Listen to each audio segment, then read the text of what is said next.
Hi everybody, I'm Bree the Plant Lady, checking in with part 2 of my weekly garden tour now that we're in the middle of March here in central North Carolina, zone 7.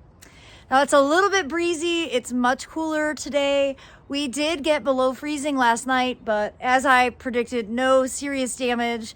Tonight we're actually getting to 28, and then we have one more night below freezing before temperatures start to just be a little bit warmer. Thankfully a bit more regulated than they have been for the last few weeks, or really like 6 to 8 weeks. We've been outrageously warm. It'd be great for the weather to just be a bit more like it's supposed to be and, you know, have a normal spring. I realize that that is not at all how the world works, but we can wish for it anyway. But anyhow, I'm excited to go around and show you how everything is looking in the front garden. So without further ado, let me turn this camera around. Well, starting here in the driveway bed, you can see that the live wall looks fabulous. So many violas. Those potatoes that I planted a few weeks ago in the containers are starting to sprout out. I'm gonna let them grow a little bit more before I layer more compost on top.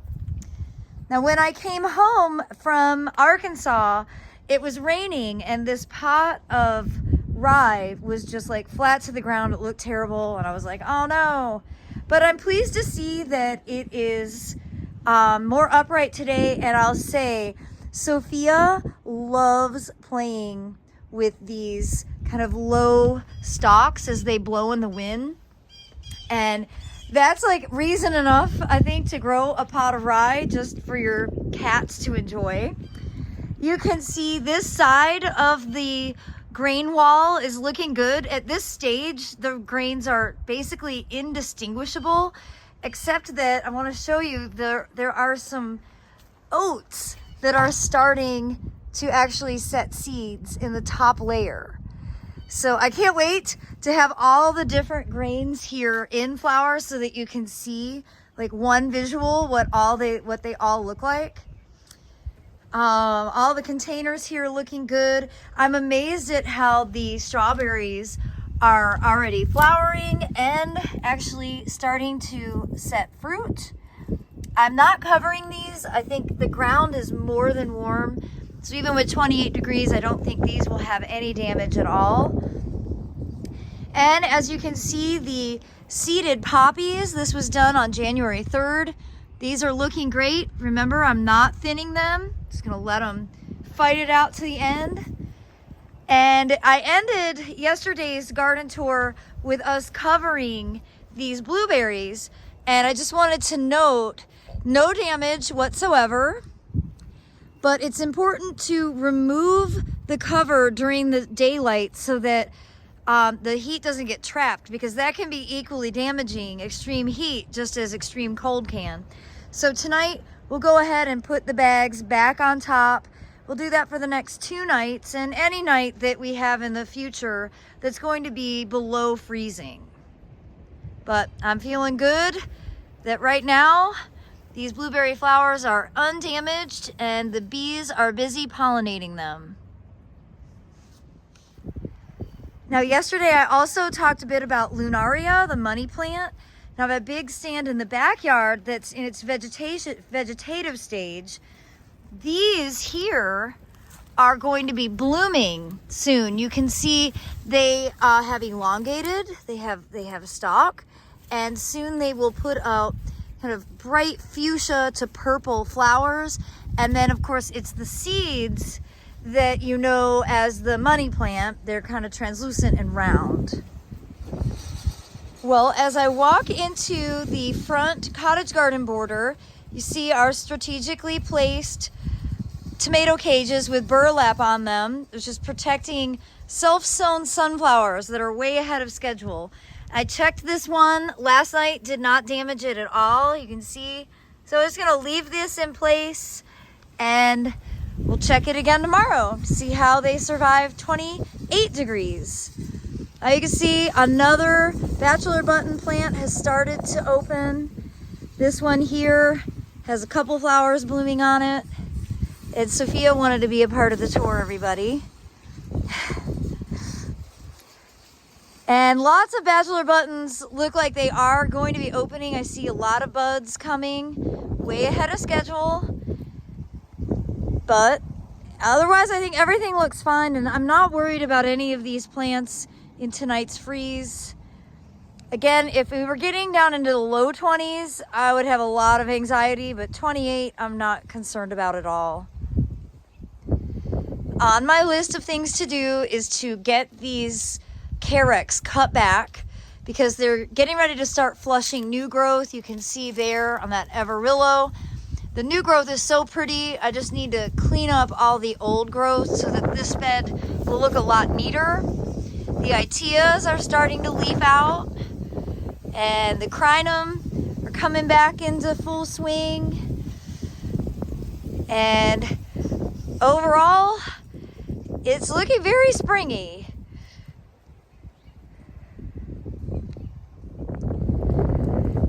Well, the grain wave is growing very rapidly, and there are some rye that are starting to flower. You can see some seed heads forming, like right here.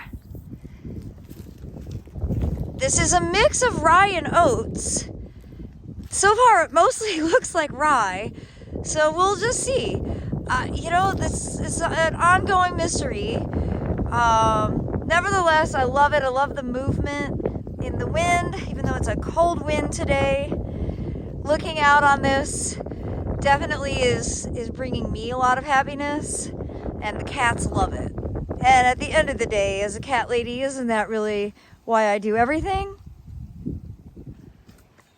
So I'm relieved that we're only getting to 28 because I was very concerned. So many of the leaves on the trees are out completely, and you can see this Acer triflorum. I mean, it looks like the middle of summer with all those leaves fully exposed. I don't think 28 degrees will cause much damage, maybe a little browning on the tips, but I would hate to see this tree lose all of its foliage, which has happened in past years when we've had more extreme weather events. But fingers crossed, this is sort of the last serious cold snap we experienced, though I'm not going to hold my breath. Spring is a fickle season, and it's not even technically spring yet. I had a great visit with my friend Angie from North Creek today, and she brought me a few things. I was getting some orders placed for herbaceous perennials for the natives garden. So here's a tray of pycnanthemum, and this is muticum, pycnanthemum muticum. And you see it's in the landscape, the landscape plug, which is my favorite size. So we'll be getting these planted, at least some of them. She also brought me some tiarella to be able to put under live oaks, so a great native ground cover. Now the beds over here are looking great, and that's what we were kind of figuring out, a plant palette that would be appropriate for these full sun shrub borders. Also getting some extra plants to sell at the Spring Open Garden on Saturday, May 13th, noon to 4 p.m. I'm hoping that today Aiden and I can kind of tackle this little bed extension.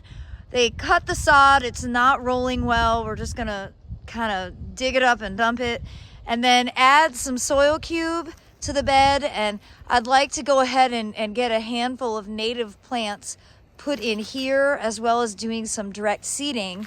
So you can look for that video upcoming later in the week. Well, you can see week by week that the Viburnum macrocephalum continues to evolve, and more flowers are opening. It's just such a beautiful beacon of spring. It's right here on the edge of the shrub border, so when you pull in the neighborhood, you can't not see it. I really do love it. I'm also really pleased to see that the native viburnums that are planted over here are starting to put leaves out. Again, I don't think 28 degrees is anything to worry about with these, but you can see foliage is starting to unfurl really on everything. And I've even got some flowers on Fothergilla. Not super showy at this age, but nonetheless. Spireas are leafed out. And yeah, it's all starting to come to life, which is very, very exciting. I'm very pleased with how these native shrub borders are looking, and I'm excited to get herbaceous perennials added to them. So if you're wondering what's causing all of your allergies, it's actually not the pine pollen. The pine pollen's making everything very dusty, but you're really probably allergic to the oak pollen, which is just starting. You can see the little flowers here on the live oak. The oak pollen is a much smaller dust particle that you can easily sniff in, whereas the pine pollen particles are much larger. So they make a mess, but the pine pollen isn't actually what causes, sinus trouble. It's mostly oak pollen. Just so you're aware, we have a lot of both. Well, the first thing I noticed as I walk over here is I have a lot of weeding to do. So there you have it. A lot of vetch mixed in with carrots. But I was really excited to see this ajuga, which I don't remember the name of anymore, but it's really quite cute. I love the little pink flowers. And I like how it intermingles itself with this sedum. And I've got some rhodias planted here. And then the Carex cherokeensis, which is growing quite well in this very shaded area under another live oak. And as we make our way into the north side of the house, this is definitely a pretty colorful scene. The Chinese fringe tree, Chionanthus retusus, is starting to leaf out. You can see the Acer japonicum, aconitifolium, is in bloom. I don't think maples always get the credit they deserve for their highly ornamental flowers, but they're quite pretty. And the tail end of royal velvet continues to bloom out. And of course that beautiful white bud, Cercis chinensis alba, with Cercis chinensis Don Egoff really stealing the show over here. You can see how those flowers form all the way along the trunk. It's such a cool plant. Now across the way, we've got two lilacs that are relatively healthy in the terms of lilacs in the southeast. So one of these is Declaration and one of these is Lilac Sunday, and I don't remember which is which. But these are both the hybrids from the National Arboretum. You see smaller flowers, but nicely fragrant. The fact is they've been living now for 12 years, and that's the real accomplishment in North Carolina. You're never gonna have the lilacs of the north. That's just not what our climate offers.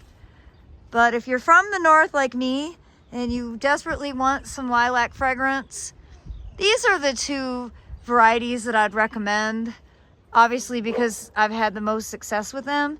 You see, these aren't quite open yet, but they will be soon. And behind that, the last few flowers of Camellia japonica Jax. Even though it feels like winter today, the garden is definitely more in swing of spring. And I'm just trying to soak up and enjoy all these colors while the flowers last. And that's one of the big advantages of getting some colder weather now. It's gonna help make everything go a bit longer than it would have if it had stayed super warm. Well, as you can see here along the front porch, the weeping hackberry is already in full leaf, and all of the containers here are looking great.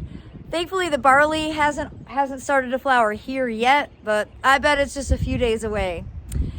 Well, I hope you've enjoyed this week's tour. I do look forward to sharing more updates with you next week, and I'm home all week preparing for a lot of local events.